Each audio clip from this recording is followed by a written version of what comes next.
Hello everyone, welcome to the Zorawar classes. और आज हम करेंगे नेक्स्ट 10 क्वेश्चंस, लेकिन आज का टॉपिक होगा आपका इंक्लूसिव एजुकेशन।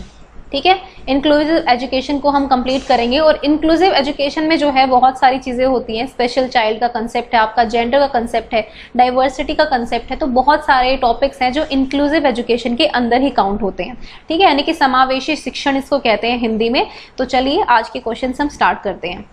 फर्स्ट क्वेश्चन है, Which of the following is a value associated with an inclusive classroom? तो इनमें से कौन सी ऐसी वैल्यू है जो इंक्लूसिव क्लास की धारणा के साथ जुड़ी हुई है? भाई समावेशी शिक्षण की जो धारणा है वो किस मतलब जो उसकी कंसेप्ट है इंक्लूसिव एजुकेशन का, वो किस माइंडसेट के साथ आया था कि हमें क्या करना है, मतलब क्यों इंक्लूसिव करना है, ये आपको बताना है। तो चलिए फटाफट से आंसर कीजिए इस क्वेश्चन का। सिंपैथी है, कोलैबोरेशन है, कंपटीशन है या फिर सेग्रीगेशन है? इनमें से एक आपको आंसर करना है। तो देखिए इसका जो करेक्ट ऑप्शन होगा वो होगा कोलैबोरेशन। ठीक है, अब कोलैबोरेशन क्यों होगा, सिंपैथी क्यों नहीं हो सकता? कुछ लोगों को शायद सिंपैथी भी लगा होगा, लेकिन देखिए हमें कभी भी सिंपैथाइज नहीं करना है बच्चों के साथ, हमें हमेशा एम्पैथी के साथ काम करना है। ठीक है, सिंपैथी होता है कि आपने जस्ट सहानुभूति दिखा दी, लेकिन एम्पैथी में क्या क्या आ जाता है कि आप उस सिचुएशन में खुद को रखकर देखते हैं और फिर सोचते हैं कि आपको कैसे फीलिंग आ रही है ना। अगर आप उस बच्चे की जगह पे होते जिसकी इंक्लूसिव स्पेशल नीड्स है तो आपको कैसा लगता? तो बेसिकली एम्पैथिक फीलिंग्स होती है हमारी इंक्लूसिव क्लासरूम के प्रति। ठीक है, देखो इंक्लूसिव क्लासरूम की पूरी एक हिस्ट्री है जिसमें ये था कि पहले आपको पता है कि पहले जो स्पेशल बच्चे होते थे ना, जो स्पेशल किसी भी कारण से, मोस्टली जो डिसेबल्ड बच्चे होते थे, देख जिनको हम कह सकते हैं जो देख नहीं सकते थे बच्चे, या जो सुन नहीं सकते थे, तो बोल नहीं सकते थे, या फिर जिनका कोई एक अंग जो है वो काम नहीं करता है, तो इस तरह के बच्चों को जो है बहुत सारा ह्यूमिलिएशन सहना पड़ता था। उनको सोसाइटी से काट दिया जाता था, अलग कर दिया जाता था। ठीक है, और ये हमेशा ऑब्जेक्शन उठते रहते थे कि नहीं, ये नॉर्मल स्कूल के बच्चों के साथ इनको मत पढ़ाइए, इनसे हमारे बच्चों को तकलीफ होगी। मतलब दोनों साइड से, अगर हम इंस्टीट्यूशंस की बात करें या फिर अगर हम बात करें सोसाइटी की, तो दोनों तरफ से उनको ह्यूमिलिएशन मिलती थी। धीरे धीरे ये दौर खत्म हुआ और कहीं ना कहीं पॉलिसीज ने, एनसीएफ ने बहुत फोकस किया इस चीज के ऊपर, पॉलिसी मेकर्स ने, और ये सोचा कि नहीं, इस चीज को हमें बदलना होगा और हमें इंक्लूसिव एजुकेशन लेकर आनी पड़ेगी। ठीक है, इंक्लूसिव एजुकेशन का कंसेप्ट सिर्फ यही नहीं कहता कि आप सारे बच्चों को एक क्लासरूम में ले आएंगे। इनका कहने का मतलब ये है कि वो बच्चे एक क्लासरूम में तो आएंगे, सबके साथ तो पढ़ेंगे, लेकिन जितनी भी आपको मतलब ऑल्टरनेटिव ऑप्शंस करने होंगे वो आप अपने ऊपर करेंगे। ठीक है, मतलब ये है कि सिस्टम को सुधारना पड़ेगा, टीचर्स को सुधारना पड़ेगा, टीचर्स को अपना एटीट्यूड चेंज करना पड़ेगा, पेरेंट्स को अपना एटीट्यूड चेंज करना पड़ेगा बच्चे को समायोजित करने के लिए। बच्चा अपने अंदर कोई चेंज नहीं लाएगा, बच्चे के हिसाब से हम सबको बदलना पड़ेगा ताकि उस बच्चे को जो है सारी फैसिलिटी सब बच्चों के समान मिल जाए। यही धारणा कहती है कि आपको एम्पैथाइज होना है। अगर आप सिर्फ सिंपैथी दिखाएंगे ना तो उन बच्चों को बहुत बुरा फील भी हो सकता है। ठीक है, तो यहाँ पर हम सबको मिलकर कोलैबोरेशन के साथ काम करना है, सहयोग के साथ काम करना है, भले इसमें पीयर कोलैबोरेशन हो, ठीक है, या फिर हमारा पेरेंट्स का कोलैबोरेशन हो, स्कूल मैनेजमेंट का कोलैबोरेशन हो, या फिर टीचर का कोलैबोरेशन हो। आप सबको कोलैबोरेट करना है ताकि आप इन बच्चों को जो है बिल्कुल अच्छी एजुकेशन दे पाए, उनका ऑल ओवर डेवलपमेंट कर पाए। ठीक है, this was the idea, main idea of inclusive education. Okay, चलिए नेक्स्ट क्वेश्चन देखते हैं। नेक्स्ट है, an inclusive class is that in which, inclusive class कौन सी होती है जिसके अंदर मतलब क्या होता है ये आपको बताना है। ठीक है, तो भाई differently abled learner study with normal student, जो छात्रों के साथ अलग अलग अभ्यस्त शिक्षार्थी भी अध्ययन करते हैं। मतलब इसका हिंदी का एग्जैक्ट मीनिंग मुझे नहीं पता, वैसे तो दिव्यांग बच्चे बोलते हैं। ठीक है, दिव्यांग कहते हैं, अब नई टर्म है, आप अपंग नहीं कह सकते, आपको दिव्यांग कहना है, दिव्यांग। ठीक है, तो दिव्यांग बच्चे हो गए। ठीक है, स्टूडेंट्स फ्रॉम डिफरेंट नेशनैलिटीज या फिर विभिन्न राष्ट्रीयताओं के बच्चे पढ़ते हैं एक साथ, या फिर डिफरेंट रिलीजन के बच्चे पढ़ते हैं, या फिर गर्ल्स और बॉयज दोनों स्टडी करते हैं। तो ये आपको बताना है कि इंक्लूसिव एजुकेशन की धारणा बेसिकली किसके साथ जुड़ी है, ये आपको बताना है। ठीक है, देखो इस क्वेश्चन में जो है आप कंफ्यूज मत होना, इस क्वेश्चन का प्रॉपर आंसर होगा ऑप्शन नंबर ए। ठीक है, जो इंक्लूसिव एजुकेशन की धारणा आई थी ना वो बेसिकली इन बच्चों के लिए आई थी जो डिफरेंटली एबल्ड थे। ठीक है, जो दिव्यांग बच्चे हैं, क्योंकि इन लोगों का समायोजन, गर्ल्स बॉयज का तो हमेशा से रहा है, कोएड एजुकेशन है। इंक्लूसिव एजुकेशन में ये भी आता है, लेकिन उसमें जेंडर का पर्सपेक्टिव है एक तरह से, कि हम जेंडर डिस्क्रिमिनेशन या फिर जेंडर स्टीरियोटाइप्स जो होते हैं वो एक तरह से इंक्लूसिव एजुकेशन का पार्ट है। अगर सिर्फ बॉयज और गर्ल्स पढ़ रहे हैं तो दिस इज कोएड इंस्टीट्यूशन। ठीक है, कोएड स्कूल्स बोलते हैं। डिफरेंट रिलीजन की तो बात हो ही नहीं है, डिफरेंट नेशनैलिटीज की बात नहीं है। ठीक है, ये तो अंदर ऑटोमेटिकली है कि भाई हर धर्म के बच्चों को अलाउड है ना किसी भी स्कूल में आना, वो तो शुरू से चलती आ रही है। लेकिन स्पेशली इंक्लूसिव एजुकेशन आया था उन बच्चों के साथ जिनको थोड़ी सी प्रॉब्लम थी उनके शरीर के साथ कह सकते हैं, या फिर कुछ लर्निंग डिफिकल्टीज थी, या कुछ भी कह सकते हैं, जिनको पहले एक्सक्लूड किया जाता था लेकिन अब इनको इंक्लूड किया जाता है। ठीक है, तो option number A is the correct option.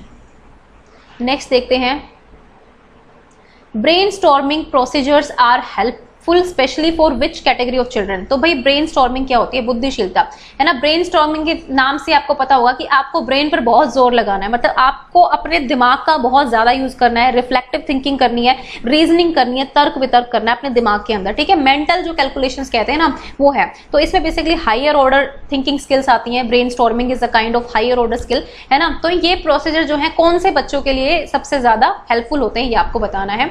तो आंसर है स्लो लर्नर, सॉरी ऑप्शन है slow learners, backward children, creative children या फिर मेंटली रिटार्डेड चिल्ड्रन। ठीक है, ये आपको बताना है। आई होप कि ये आपके लिए आसान होगा। तो क्रिएटिव चिल्ड्रन, ठीक है। देखो सृजनशील बालक क्या होते हैं? क्रिएटिव बच्चे। क्रिएटिव में मैंने पहले भी आपको बताया था कि इनोवेटिव आइडियाज होते हैं बेसिकली। ठीक है, इनोवेटिव आइडियाज, जिसको हम कह सकते हैं मतलब नयापन, या फिर क्या कह सकते हैं, नवाचार कहते हैं शायद इनोवेशन को, है ना। नवाचार कहते हैं कि नई चीजें आए आपके पास, है ना। इनोवेशन का मतलब ये होता है कि आपको कुछ नया क्रिएट करना है, कुछ ऐसा जो अभी तक ना हुआ हो, है ना। तो ऐसी नई क्रिएशंस आप कितनी कर सकते हैं, इसके लिए आपको ब्रेनस्टॉर्मिंग तो चाहिए ना। आप बंद दिमाग के साथ तो काम नहीं कर सकते, आपको थोड़ा सा अपने दिमाग को जो है खोजना पड़ेगा, अपने दिमाग में जो है हमेशा राउंड द क्लॉक चलना पड़ेगा, मतलब आपको बार बार इधर से उधर, उधर से इधर, मतलब आइडियाज के साथ एक्सचेंज करना पड़ेगा, अपने दिमाग में मेंटल कैलकुलेशंस करनी पड़ेंगी, सोच को आपको बढ़ाना होगा, सोच का दायरा बढ़ाना होगा, है ना। कितना दूर तक आप सोच पाते हैं वो आपकी क्रिएटिविटी होती है। तो ब्रेनस्टॉर्मिंग के लिए क्रिएटिव बच्चों के लिए जो है बहुत ज्यादा इंपॉर्टेंट प्रोसीजर होता है। भाई जो स्लो लर्नर है उसको तो हम सीधे ही थोड़ी कहेंगे कि ब्रेनस्टॉर्मिंग करो, उसको तो बहुत धीरे आराम से हमें टेक्निक के साथ सिखाना होगा। फिर बैकवर्ड पिछड़े बालकों का कोई इसमें ऐसा वो नहीं है। पिछड़े बालकों में बहुत सारे बच्चे आ सकते हैं, सोशली डिसएडवांटेज आ सकते हैं, है ना। इसमें इकोनॉमिकली डिसएडवांटेज आते हैं, तो वो रिलेटेड नहीं है ब्रेनस्टॉर्मिंग से। ये इस चीज का ब्रेनस्टॉर्मिंग पर कोई खास इफेक्ट नहीं पड़ना है। नेक्स्ट है मेंटली रिटार्डेड। तो मेंटली रिटार्डेड बच्चों के लिए तो हमें अलग से कुछ प्रोसीजर्स करने पड़ते हैं, वो नहीं काम आएगा उनके। ठीक है, तो option number C is the correct option. Next देखते हैं, A gifted child who will tend to do surpass the average child in which of the following areas। तो भाई एक गिफ्टेड चाइल्ड है तो वो एवरेज बच्चे को किस तरह से पार कर जाता है, कौन से एरियाज में वो पार कर जाता है एवरेज स्कूल के बच्चों के उसमें। ठीक है, ये बताना है आपको, फोर्थ का आंसर करना है। फिजिकल हेल्थ एंड वेलबींग में वो निकल जाते हैं आगे, सोशल मेच्योरिटी में निकल जाते हैं, एकेडमिक अचीवमेंट में निकल जाते हैं, फिर breadth of interest and general versatility. ठीक है, यानी कि अभिरुचि की व्यापकता और सामान्य बहुविज्ञता कह सकते हैं इसको, है ना। तो इसका आंसर करो फटाफट से। तो देखो इसका जो करेक्ट ऑप्शन होगा वो होगा ऑप्शन नंबर सी। देखो गिफ्टेडनेस जो होती है ना वो आईक्यू से रिलेटेड होती है मोस्टली। ठीक है, थोड़ा स्टैटिक पार्ट है। गिफ्टेड बच्चे वो होते हैं जिनका दिमाग आईक्यू बहुत ज्यादा होता है, आईक्यू बहुत ज्यादा इवन अबव एवरेज होता है ना, 120 से ऊपर ही जाएगा।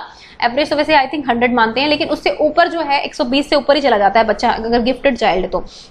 देखो गिफ्टेडनेस में क्या होता है ना कि बच्चा जो है उसके अंदर बहुत शार्प मेमोरी होती है ना, बहुत जल्दी से वो चीजों को ध्यान में रखता है। अगर मैं आपको कुछ बता रही हूँ, हो सकता है कई बच्चों को जो है बहुत देर में समझ में आता हो, कुछ को थोड़ा टाइम लगता हो, लेकिन कुछ ऐसे बच्चे होंगे, आप में से भी हो सकते हैं या फिर कुछ और भी होंगे ऐसे, जिनके आपने एक बार बोला तो वो मतलब भूलते ही नहीं है चीजों को, है ना। एक बार पढ़ते ही याद हो जाता है, मतलब इतना ओवर स्मार्ट बच्चा होता है कि आपको उसकी जो ओवर स्मार्टनेस है आपको दिखाई देने लग जाती है, कहाँ से, बहुत बचपन से दिखाई देने लग जाती है। चीजों को रट भी बहुत अच्छे से सकते हैं ना, रोट मेमोराइजेशन बहुत अच्छा करते हैं, कंसेप्ट आपने सिखा दिया कभी भूलेंगे नहीं। तो ऐसे बच्चे होते हैं, कई बार तो क्लास जंप कर जाते हैं, जैसे 6 का बच्चा है उसको 7th में हम डाल देते हैं क्योंकि वो 6 के बच्चों से ज्यादा अपनी जो टैलेंट है वो दिखा रहा होता है। ठीक है, तो giftedness is related to the intelligence, है ना, इंटेलिजेंस कह सकते हैं, फिर आईक्यू टेस्टिंग से रिलेट कर सकते हैं इसको। ठीक है, तो एकेडमिक अचीवमेंट बहुत अच्छा होता है इन बच्चों का। ऑब्वियसली अगर इतना इंटेलिजेंट बच्चा इसको पढ़ते ही याद हो रहा है, कई बच्चे हमने देखे होंगे ना अपने आसपास, हमारी क्लास में भी रहते थे कुछ ऐसे बच्चे कि मतलब उन्होंने क्या कर लिया था, हम कहते हैं कि यार इतना मतलब इसने ये इतना पढ़ता हुआ भी नहीं दिखता है, फिर भी इसके नंबर इतने ज्यादा आ रहे हैं ना। हम मतलब मैं खुद सोचती थी, कुछ होते थे हमारी क्लास में बच्चे कि मतलब कुछ भी उनको थोड़ा सा समझा दो, उसके बाद वो क्लास में ऐसे जवाब देते थे फर्राटेदार, मतलब हम लोग सोचते थे कहाँ से आया इतना टैलेंट। तो ये गिफ्टेडनेस होती है बच्चों की। ठीक है, मतलब ये हर किसी को नहीं मिलता ऑब्वियसली। एवरेज जैसे मैं हूँ, मैं भी एवरेज में हूँ, ठीक है, कुछ और बच्चे भी एवरेज में होंगे, लेकिन गिफ्टेड चाइल्ड जो है एक्स्ट्रा ऑर्डिनरी स्किल्स दिखाते हैं इन एकेडमिक्स। ठीक है। यहाँ पे म्यूजिक या क्रिएटिविटी की बात नहीं हो रही। देखो गिफ्टेडनेस और creativity both are different things. Creative बच्चा जो है गिफ्टेड हो सकता है, ठीक है, हो सकता है और नहीं भी हो सकता है। इसी तरह से गिफ्टेड बच्चा क्रिएटिव हो भी सकता है, नहीं भी हो सकता है, ठीक है। क्रिएटिव मतलब है कि आप कुछ नयापन लाते हैं, ठीक है। नयापन में जो है ना आपकी डाइवर्जेंट थिंकिंग होती है, मतलब आप कुछ नया सोच रहे हैं, कुछ क्रिएटिव सोच रहे हैं। जैसे म्यूजिशियन है, जो म्यूजिशियंस होते हैं नया म्यूजिक कंपोज कर लेते हैं, है ना, लेकिन जरूरी थोड़ी है वो एकेडमिक्स में बहुत अच्छे होते हैं, उनके पूरे 100 में से 90 या 95 नंबर ही आते हैं, फिर 100 में से 100 ही आते हैं, जरूरी नहीं है। लेकिन गिफ्टेड बच्चों के आप देखेंगे इनका एकेडमिक अचीवमेंट बहुत ज्यादा रहता है, तो 100 में से 90 प्लस तो रहता ही रहता है, ठीक है। ये गिफ्टेड बच्चे होते हैं। तो option number C is the correct option. Creativity का डायरेक्ट रिलेशनशिप नहीं है गिफ्टेडनेस से, तो आईक्यू के साथ बहुत ही मॉडेस्टली कोरिलेट होती है गिफ्टेडनेस, सॉरी क्रिएटिविटी। उसमें बोला जाता है कि बहुत कम से संबंधित 30 से 0.30 से 0.40 तक का कोरिलेशन रहता है, जबकि गिफ्टेडनेस में 0.80 तक का 80.90 तक का कोरिलेशन ऑफ कोफिशिएंट रहता है, ठीक है, अगर आपने कोफिशिएंट्स पढ़े हैं कोरिलेशन वाले। नेक्स्ट है which of the following is not an example of children with special needs as per RPWD. The revision हुआ है ना, पर्सन विद डिसेबिलिटी एक्ट का रिवीजन हुआ था 2016 में, ठीक है। पहले इसमें 7 डिसेबिलिटीज थी जो पहले का एक्ट था, लेकिन बाद में जो है 21 डिसेबिलिटीज आ गई, काइंड ऑफ डिसेबिलिटीज आ गई 2016 में। मतलब कि 20 डिसेबिलिटीज को मेंशन किया हुआ है कि इन डिसेबिलिटीज के आधार पर जो भी बच्चा आपके पास आता है and that is a special need child, ठीक है, कि उसकी बच्चे की विशेष जरूरतें हैं। तो आपको बताना है इनमें से कौन सा शामिल नहीं है उसमें, ठीक है, ये बताना है। तो फटाफट आंसर करो। Acid attack victims, cerebral palsy, या फिर चिल्ड्रन विद विजुअल इंपेयरमेंट, या फिर नन ऑफ दीज, ठीक है। देखो ऑप्शन नंबर डी तो होगा नहीं, सॉरी ऑप्शन नंबर डी होगा, sorry okay, option number D इसका आंसर होगा। एसिड अटैक विक्टिम्स को जो है इस जो एक्ट है, ये 2016 का जो एक्ट है, इसमें ऐड कर लिया गया है। अगर आपके स्कूल में कोई एसिड अटैक विक्टिम भी आता है ना, तो इसका मतलब है कि वो भी एक स्पेशल चाइल्ड होगा, ठीक है, उसकी भी विशेष जरूरतें हैं और उसके लिए भी इंक्लूसिव एजुकेशन की वही चीजें फॉलो होंगी जो दूसरे बच्चों के लिए हो रही है ना। आपको स्पेशल प्रोविजन तो करने ही करने होंगे, लेकिन उसको सेम क्लास में पढ़ाया जाएगा। सेरिब्रल पाल्सी के साथ भी यही है, ये तो पहले से ही एडेड है, और विजुअल इंपेयरमेंट वाले तो पहले से ही है। मतलब एसिड अटैक विक्टिम्स वाले जो वो 2016 में स्पेशली ऐड किए गए थे, ठीक है। तो याद रखना नन ऑफ दिस आएगा इसका आंसर, मतलब इनमें से कोई नहीं, ये सारे ही हैं इस एक्ट के अंदर, पीडब्ल्यूडी एक्ट के अंदर, ओके। तो याद रखना 21 डिसेबिलिटीज हैं इस एक्ट के अंदर। नेक्स्ट है which of the following is a better strategy for teaching children with special needs. तो इनमें से कौन सी जो है मतलब बेटर स्ट्रैटेजी है अगर आपको स्पेशल नीड वाले बच्चों को पढ़ाना है।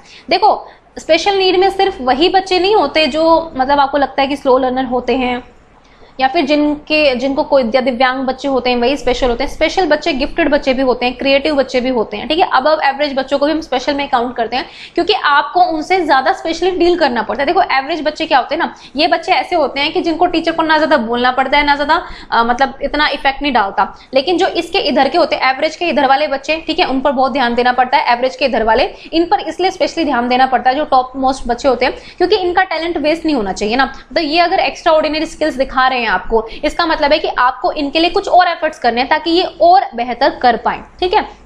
तो बात ये है, तो बताइए फटाफट इनमें से क्या आंसर होगा सिक्स्थ का। Discussion in the classroom involving maximum number of students, तो मतलब आप मैक्सिमम नंबर ऑफ स्टूडेंट्स को इन्वॉल्व करेंगे डिस्कशन में। Demonstration by teacher involving students, या फिर टीचर दिखाएगी कि हम किस तरह से बच्चों को मतलब इन्वॉल्व कर सकते हैं। Cooperative learning and peer tutoring कराएंगे आप, या फिर एबिलिटी ग्रुपिंग करेंगे टीचिंग के लिए, ठीक है। एबिलिटी ग्रुपिंग में आपको बहुत बार समझा चुकी हूँ वीडियोज में, ठीक है। तो फटाफट बताओ आंसर क्या होगा। देखो इसका जो करेक्ट ऑप्शन होगा वो होगा ऑप्शन नंबर सी। सबसे बेस्ट तरीका होता है कि आप कोऑपरेटिव लर्निंग कराएं। मैंने आपको स्टार्टिंग में बताया कि collaboration is the main idea of inclusion, ठीक है। तो इंक्लूसिव एजुकेशन में आपको कोलैबोरेट करना है, चाहे वो टीचर के पार्ट पर हो, चाहे वो पीयर्स के पार्ट पर हो, चाहे वो पेरेंट्स के पार्ट पर हो, चाहे वो स्कूल मैनेजमेंट के पार्ट पर हो, ठीक है। सबको कोलैबोरेट करके चलना है। तो हम पीयर ट्यूटरिंग भी करा सकते हैं। कोऑपरेटिव लर्निंग जो होती है बहुत अच्छी होती है स्पेशल नीड बच्चों के साथ। देखो जब एक बच्चा सपोज बच्चा जो है पोलियो वाले बच्चे जो होते हैं, बेसिकली वो भाग नहीं सकते हैं, खेल कूद नहीं पाते हैं, ठीक है। तो आप उनको एक साइड में बिठा दोगे, ठीक है बेटा भाई स्पेशल है बैठे रहो, आप देखो दूसरे बच्चों को नहीं, आप उसके फ्रेंड्स को या क्लास के बच्चों को बोलो कि बेटा उसको इन्वॉल्व करो, ऐसे गेम्स भी लेके आओ जिसमें वो भी पार्टिसिपेट कर सके, ठीक है। तो दिस इज कॉल्ड कोलैबोरेशन। आपको ऐसे करना है ताकि ये बच्चा जो है ना ये ऐसे फील ना करे कि भाई मेरे को बिल्कुल सेग्रीगेट कर दिया है, मेरे को सेपरेट कर दिया है ना। कोऑपरेटिव और कोलैबोरेटिव स्किल्स जो है वो आनी ही चाहिए, आपको डेवलप करनी है अपने दूसरे बच्चों में भी, ताकि वो इन बच्चों को जो है अपनी क्लास में समायोजित कर पाए। ओके, तो option number C is the correct option.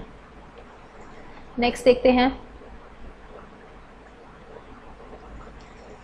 The best way to avoid gender discrimination in school में, भाई जेंडर डिस्क्रिमिनेशन आपको कम करना है तो आप क्या करेंगे स्कूल में, ठीक है। ये क्वेश्चन थोड़ा सा कंट्रोवर्शियल भी होगा, लेकिन ये क्वेश्चन ना किसी एग्जाम में पूछा गया है, मतलब है, खैर सारे क्वेश्चन एग्जाम में पूछे गए हैं, लेकिन इसका आंसर जो है मतलब मेरे अकॉर्डिंग भी इसके 2 से आंसर निकल रहे हैं। चलो देखते हैं, आपके साथ डिस्कस करते हुए मैं इसको एक बार सॉर्ट आउट करूंगी, ठीक है।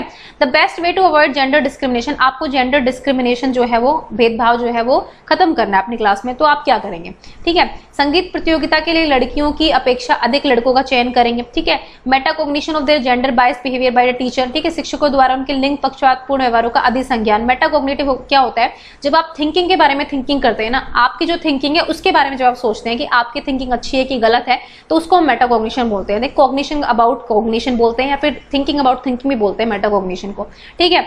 अब recruitment of teachers equal number, भाई इक्वली मेल रखने हैं, इक्वली फीमेल रखने हैं, तो आपका जेंडर डिस्क्रिमिनेशन नहीं होगा। Formation of a rule to shun gender discrimination in the school and enforce it strictly, ठीक है। तो अब आपको आंसर करना है, फटाफट से आंसर करो इसका।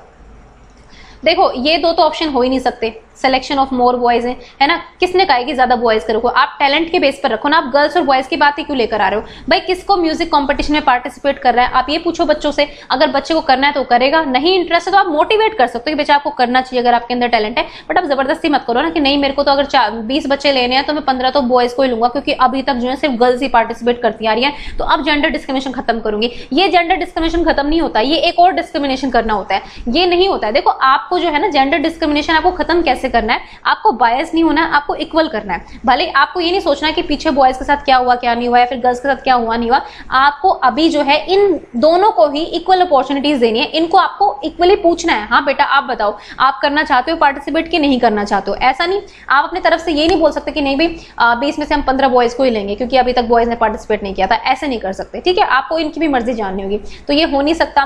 फीमेल और इससे कोई फायदा नहीं, जो टैलेंटेड होगा, जैसे आप लोग हैं, आप में से हो सकता है मोस्टली फीमेल जाए मोस्टली मेल जाए कल को रिक्रूटमेंट में, है ना, तो ये हम डिसाइड नहीं कर सकते हम इक्वल फीमेल लेंगे या इक्वल मेल लेंगे। ओके, अब बात आ गई मेटाकॉग्निशन और डिम। देखो कई बुक्स में इसका आंसर जो है डी दिया हुआ है, कई बुक्स में इसका आंसर बी दिया हुआ है, ठीक है। अब मैं आपको बताती हूँ कि मेरे अकॉर्डिंग क्या होगा। भाई मेरे अकॉर्डिंग जो है बी होना चाहिए, ठीक है।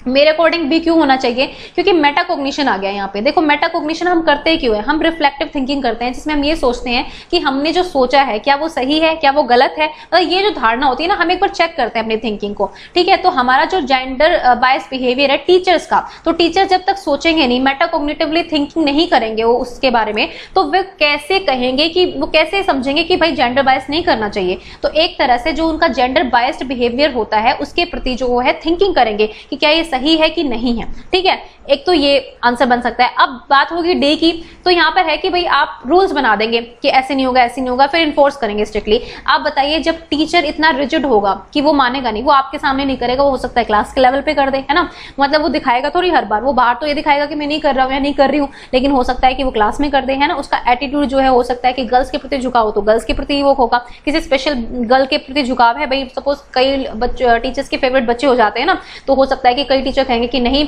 ये लड़कियां सही होती हैं, ये काम कर लेती हैं, लड़के तो बिल्कुल बेकार है, या फिर लड़के सही होते हैं लड़कियां बिल्कुल बेकार है, ये वाली चीजें होती है ना, तो ये भी नहीं आएगा एटीट्यूड। तो तभी तो मुझे इसलिए इसका आंसर बी लग रहा है। अब आप लोग एक बार डिसाइड कर लेना, थोड़ा सर्च कर लेना, है ना, क्योंकि कुछ क्वेश्चंस डाउटफुल होते ही हैं। इससे मतलब अगर मैं ये कह दूं डायरेक्ट कि नहीं बी ही आंसर होगा तो वो भी गलत होगा। भाई आप लोग भी सोचो थोड़ा सा डी होना चाहिए कि बी होना चाहिए, ठीक है। चलो इसको सर्च करना थोड़ा सा क्वेश्चन को, क्योंकि मेरे को जो है आंसर थोड़े से मिक्स ही लग रहे हैं इसके, ठीक है। तो आप ये देख लेना एक बार। चलिए नेक्स्ट देखते हैं। Which of the following students need their teachers attention? कौन से बच्चों को जो है टीचर की अटेंशन चाहिए? तो मैं आपको स्पेशल एजुकेशन में बता ही चुकी हूँ कि हर तरह के बच्चे को जो भी स्पेशल है, स्पेशल इंट्रोवर्ट क्या होते हैं, अंतर्मुखी वो बच्चे होते हैं जिन बच्चों को किसी से मिलना जुलना पसंद नहीं है, किसी से ज्यादा बातें करना पसंद नहीं है ना, अपने आप में ही रहना पसंद है। लेकिन ये जो अपने आप में रहने वाली प्रवृत्ति है ये कहीं ना कहीं हमें सोसाइटी से काट देती है, सोशल आइसोलेशन हो जाता है ना, और सोशल आइसोलेशन की वजह से आगे इतना डिप्रेशन में इंसान चला जाता है कि जो सुसाइडल केसेस होते हैं ना, ये कहीं ना कहीं आपके बचपन के कुछ ऐसी चीजें होती है कि आप किस तरह से आपने बिताया है। देखो अगर आप अभी से इतने हैं कि आप किसी से बात नहीं करते, ज्यादा आपको फर्क नहीं पड़ता, तो आप अपने खुशी गम जो है वो सेलिब्रेट करने के लिए आपके पास कोई बचता नहीं है। और जब ये कंडीशन आ जाती है ना कि आपके पास कोई ऐसा बंदा नहीं है जिसके साथ आप खुशी हो सकें या फिर जिसके साथ बैठकर आप रो सके, जब तक आपके पास कोई ऐसा इंसान नहीं है तो दैट मीन्स कि लाइफ इज नथिंग, है ना। मेरे अकॉर्डिंग तो यही होता है भाई कि अगर आपके आसपास के लोग आपके पास ऐसे है ही नहीं जिनसे आप अपना दुख बांट सको, जिनका खुशी बांट सको, तो दैट मीन्स कि आप अपनी लाइफ में कुछ भी नहीं कर रहे हो। आप कितना ही पैसा कमा लो, कोई फायदा नहीं है। तो इंट्रोवर्ट बच्चों को एक्सट्रोवर्ट बनाना भी बहुत जरूरी है, स्लो लर्नर्स को भी आपको पता है सुधार करना जरूरी है, गिफ्टेड बच्चों को भी आपको बूस्टअप करना पड़ेगा। तो ये सारे ही हैं। तो 8 ऑप्शन का जो आंसर होगा वो होगा option number D. Okay, next देखते हैं। The major frustration that child with hearing loss face in the classroom, जो बहुत ही मेजर फ्रस्ट्रेशन होती है बच्चे जो सुन नहीं सकते हैं अच्छे से, है ना, या फिर जिनका हियरिंग लॉस हो जाता है, मतलब पूरी जिंदगी नहीं सुन पाते हैं, तो ऐसे बच्चों का मेन फ्रस्ट्रेशन क्या होता है ये आपको बताना है। ठीक है, the inability to take examination with other students, भाई वो एग्जाम नहीं दे पाते तो ये इनका फ्रस्ट्रेशन होता है। ठीक है, रीड बुक्स को रीड नहीं कर पाते, टेक्स्ट बुक को, ये उनका फ्रस्ट्रेशन है। तो भाई वो पार्टिसिपेट नहीं कर पाते स्पोर्ट्स में, गेम्स में, ये उनका फ्रस्ट्रेशन है। या फिर वो कम्युनिकेट नहीं कर पाते, अपनी इन्फॉर्मेशन को शेयर नहीं कर पाते दूसरों के साथ, ये उनका फ्रस्ट्रेशन है, ये आपको बताना है। ठीक है, this is an easy question, है ना, थोड़ा सा 1-2 ऑप्शन में आप अटक सकते हैं, अगर अटकेंगे तो हो सकता है ना भी अटके, है ना। तो देखो option number D is the correct option. ठीक है, क्यों होगा, देखो सबसे बड़ा हियरिंग लॉस हुआ है भाई, ठीक है, सुन ही नहीं पा रहा है, सुन नहीं पा रहा, दैट मीन्स कि दूसरों को समझ नहीं पाएगा, दूसरों के साथ कम्युनिकेट नहीं कर पाएगा। और अगर जब बच्चा दूसरों के साथ कम्युनिकेट नहीं कर पा रहा है तो ऑब्वियसली फ्रस्ट्रेशन सबसे ज्यादा वहीं पर होगी, है ना। आप सिर्फ स्कूल्स में, आप सिर्फ जिंदगी भर गेम्स और स्पोर्ट्स में पार्टिसिपेट थोड़ी करते रहेंगे, आप अपनी लाइफ में लीड करेंगे, आपको वहां पर कम्युनिकेशन की आवश्यकता है, आपको दूसरे से बातचीत करने की आवश्यकता है। जब आप वही नहीं कर पाते हैं, जब आप अपनी इन्फॉर्मेशन शेयर नहीं कर पाते, दूसरों की इन्फॉर्मेशन को आप ले नहीं पाते हैं, तो आप कैसे खुश रह सकते हैं ना। फ्रस्ट्रेशन का कारण वही मेन होता है। ठीक है, तो सिर्फ देखो ये हो सकता है, लेकिन स्पोर्ट्स, सिर्फ गेम्स और स्पोर्ट्स की बात की गई ना, तो यहाँ पे ये आंसर नहीं हो सकता, ये और ये तो आपको गलत ही लग रहे होंगे। तो option number D is the correct option. Okay, चलिए नेक्स्ट देखते हैं।